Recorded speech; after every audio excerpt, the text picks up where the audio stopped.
خلافت میں کی ہے. ایسے ہم جانتے نہیں ایمان کیا ہے. عبداللہ ابن حذافہ سہمی رضی اللہ تعالیٰ عنہ کو اس زمانے میں بادشاہ نے گرفتار کیا ایک صحابی کو، اور اس نے دھمکی بھی دی اور لالچ بھی دیا. کڑائی تیل کی کھولتی ہوئی چڑھائی آگ پر اور کہا کہ دیکھ ایمان چھوڑ دے تو تجھے میں میری آدھی سلطنت دوں گا اور میری بیٹی سے تیری شادی کراؤں گا، میری حکومت کا آدھا مالک تو ہوگا، اور نہیں مانے گا میری بات یہ کھولتے کڑائی میں تجھے ڈال دوں گا.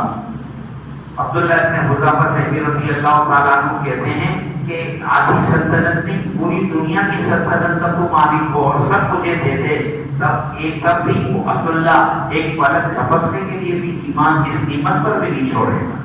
پلک جھپکنے کے لیے بھی اللہ کے نبی علیہ السلام کو اللہ جل جلالہ و نوالہ نے اپنی وحی کے ذریعے سے منافقوں کے نام بتائے. اللہ نے کیوں بتایا وہ اللہ جانے. ہم اپنے نبی کو بتایا یہ فلاں منافق ہے، فلاں منافق ہے، فلاں منافق ہے. اللہ کے نبی جانتے تھے منافقین کون کون ہے. معاملہ منافقوں کے ساتھ بھی مسلمانوں جیسا ساری زندگی کیا، لیکن اللہ کے نبی کو پتا تھا کہ یہ منافق ہے، یہ منافق. وحی کے ذریعے سے ان کو پتا تھا. ایک دن حضرت حذیفہ آ گئے، وہ بڑے عجیب عجیب سوال پوچھا کرتے تھے. کہنے لگے اللہ کے نبی ایک بات پوچھوں؟ آپ پوچھ لے. کہنے لگے مجھے منافقوں کے نام بتائیے کہ منافق کون کون ہے. اللہ کے نبی نے کہا حذیفہ اچھی اچھی باتیں پوچھا کر، اچھی اچھی باتیں پوچھا کر. حضرت حذیفہ کے بارے میں کہتے ہیں اللہ کے نبی کے ہمراہ سے، اللہ کے نبی کے ہمراہ سے اچھی تو بات پوچھا تھا.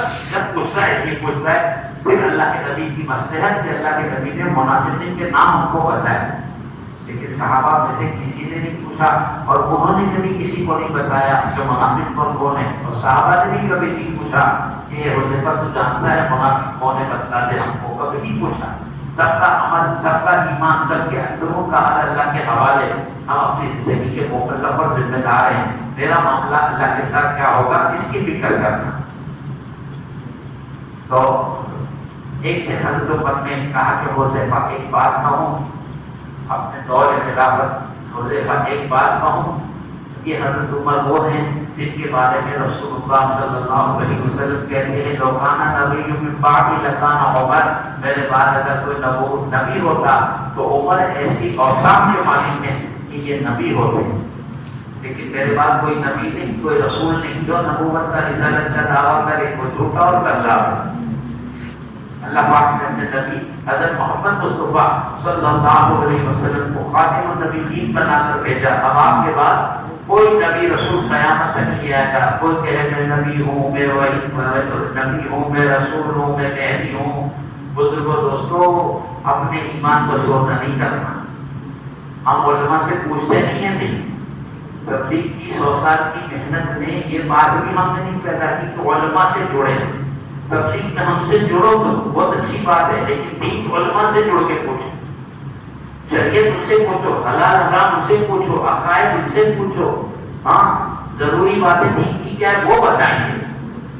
یہ بہت بڑا المیہ جو حالات پیدا ہوئے ہیں تبلیغ میں، اس کا سب سے بڑا سبب جو ہے نا اندھی عقیدتیں جو وجود میں آئے نا، اندھی عقیدتیں، اس کی بنیاد یہ ہے کہ علماء سے پوچھنا نہیں چھوڑ دیا. جو میری سمجھ میں آیا وہ سب سے سچے بات ہے. دین کی رہبری لوگ بہت سب علم دین کا اپنے آپ جو بات آئی مگر مجھے چلو گے تو پتہ نہیں کوئی بھی ہاتھ پکڑ کے اٹھا کے لے جائے گا، تم کو کدھر بھی لے جائے گا. ہم اس کام میں جنت کے داخلے کے جذبوں سے دیکھیں کہ اللہ جنت اور جنت ہی بنائے، ہماری مغفرت کرے، آخرت کا بیڑا پار ہو. ہمارا یہ کام ہماری آخرت کی بربادی کے لیے نہیں ہے. ہاں برادر اس کو اللہ کی نسبت سے منسوخ کرتے ہیں کہ اللہ کی طرف کہ اللہ کے لیے کر رہے ہیں، کسی مخلوق کے لیے نہیں ہے. کسی بندے کے لیے نہیں ہے. اللہ کا نبی کا کام اللہ کے لیے کرنا ہے، اس لیے کہ میری آخرت بنے، اپنے آخرت کے بنانے کے لیے کرنا. تو پوچھنے لگے رضی اللہ تعالیٰ عنہ کے روزے میں ایک بات پوچھوں؟ پوچھو تو بتا دے گا تو تیرا بڑا احسان ہوگا. ساری زندگی ہوگا تیرے اس احسان کو نہیں بھولے گا.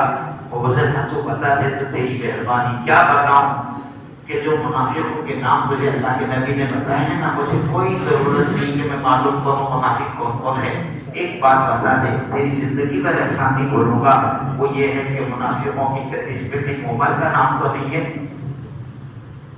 عمر کا نام تو نہیں ہے.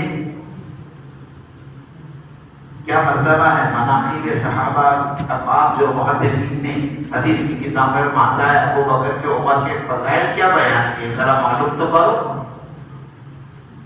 ہاں صحابہ کیا ہے، اس کے جاننے کا راستہ تاریخ کی کتابیں نہیں ہے. صحابہ کے مقام کو جاننے کا راستہ قرآن اور حدیث ہے. ہمارے مولانا یونس صاحب کہتے تھے تاریخ قرآن حدیث کے کچرے کو کہتے تھے.